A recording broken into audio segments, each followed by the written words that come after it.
First News with Keeler in the morning on WIBX and WIBX950.com. Bill is in New Hartford. William, good morning. You're on the radio.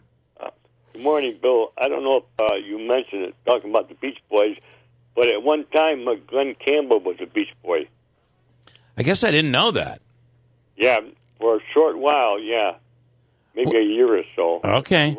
He was a Beach Boy. Was it when he was, it must have been when he was very, very young, right? Well, yeah. Yeah. Pretty young, yeah. So like before he was Glenn Campbell, the Rhinestone Cowboy, he was a Beach Boy? Yeah, he was for a while. Okay, all right. I'm going to look that up because they don't list him as one of the former members, but I'm gonna look that up. Okay. Like a suntan Beach Boy. That's right. Yeah. Okay, Bill, thank you.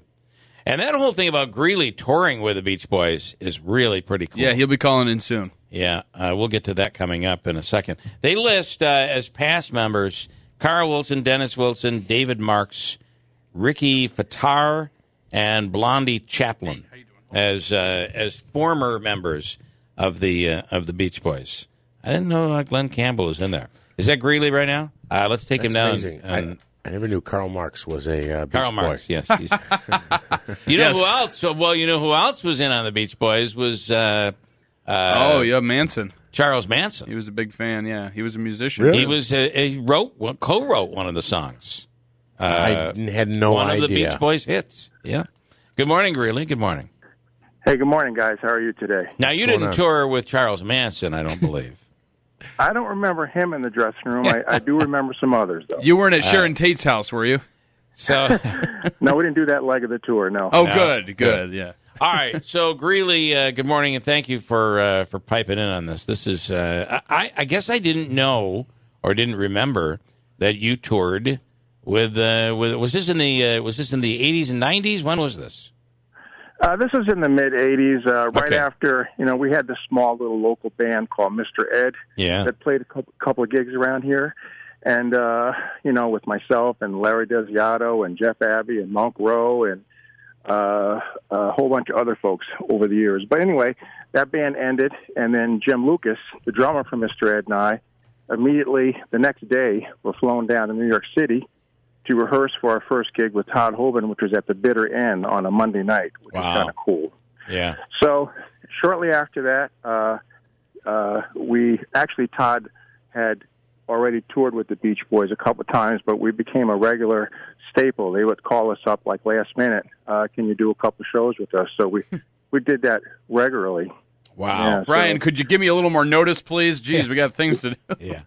it was all right. We were they would say, "Can you be there?" We'd say, "What time?" So yeah, the first gig that we did with them was in Pennsylvania. I think it might have been a state fair or something like that. So we did our rehearsal in the afternoon on stage, sound check, all that kind of stuff, and then we went downstairs and hung out with the Beach Boys in their dressing room. And I have to tell you, it was Mike Love, Al Jardine, Bruce Johnston, who I think has passed away since then. Yeah. He wrote the song "I Write the Songs That Make the Whole World Sing." Okay, wow. Yeah. He said that song bought him his first house. By the way, it's pretty funny.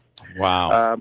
But anyway, so we were downstairs, and they were sharing everything with us. No egos, nothing like that at all. And that was the way it was every show we did with them. Yeah. They had all of this Nautilus equipment because that was popular back in the day. And they didn't use it for exercise. They used it to hang their clothes on. So the road crew was like, we have to cart all the stuff around so these guys can hang their clothes on it. But I remember when it was time to go on, coming upstairs, security holding the flashlights for us. We're coming up the stairs. And, we'd been there in the afternoon, and there was nobody there. So I said, geez, I wonder if anybody's here yet. And I pulled the tarp back a little bit, and I saw, like, thousands and thousands and thousands of people. Yeah. And to this day, I can remember my heart beating and getting nervous and saying to myself, Greeley, what are you, 17? You've done this a few times before. You're getting nervous now? Yeah. Yeah. It was just the biggest gig I'd ever done in my life. How old were you then, Greeley? I was about 10, 20, 30, 35, something like that. Wow. 30-ish, something like that. That had to be the most incredible experience. It truly was. And we did a whole bunch of other shows with him too. Like we did SPAC with them. We've done we did Jones Beach with the Kinks. We did several shows with them as well. Wow. And that's with Todd. But the Beach Boys are just fantastic guys. One memory I have about that show is Roger McGuinn from the Byrds. He was also touring with them, opening up, and he was just hanging out at that one particular show. And I remember explaining to him the concept of MIDI. Bill, you know what MIDI is, right? Yes. It was like he'd never heard of it, and I couldn't believe that a guy like him had never heard of musical instrument digital interface, which was really big in the mid-'80s. It was taken off. Yeah. So I gave him a little explanation of it because in my other life, I was working part-time at Pete's Music selling Yamaha gear. So I was pretty well versed on it at the time. Yeah. But it was pretty cool. Have you seen the documentary Echo in the Canyon? No, I haven't. Oh, you got to watch that. And Brian Wilson is a part of that. And it talks about all of those 60s stars and, you know, the Mamas and the Papas and all of them that would go into this area outside Los Angeles. And that's where they all hung out and they created music. They did it together. Band members were merging with other band members. It was just a very creative time. It's an awesome documentary. And and you hear them all. You know, there was also some fighting, inner fighting going on because, you know, one band member was sleeping with another band member's girlfriend or wife, and, you know, it got a little ugly. I remember Brian Wilson wasn't with them at that show, but at that time, but he was returning to do some big July 4th show, I remember, that we weren't on. But another one, and I'll let you guys go. I know you have a lot to talk about today. This is interesting. Another one was a show that we did somewhere else. I think it was in Pennsylvania, where they called us back up on stage with them to do an encore. Wow. So we're upstage. Someone else was playing bass, so I obviously didn't play bass, but the whole band came up and grabbed something to play. And I stood between Mike Love and Al Jardine, or maybe it was Bruce Johnson. I don't remember. And I'm singing with them, ba, ba, ba, ba, ba, baran, wow. ba, ba, ba, ba, ba. And that's the only words I knew to the song because I don't listen to words to the song. That is really cool. But that was before camera phones, and I'm thinking no one at home is ever going to believe this. Yeah. Well, imagine if it was today, and you would have you'd have all of the video to prove it. But listen, we believe you.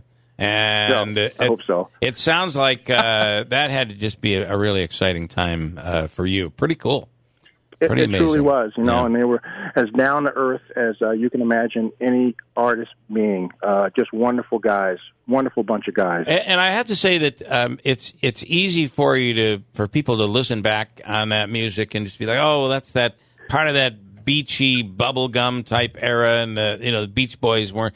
The Beach Boys were incredibly complex. Their writing was incredibly complex and unique, and it really is one of the great bands of all time. And their vocals are what really make them stand out. I mean, whether you like them or not, you have to respect them for what they did and how long they've been around.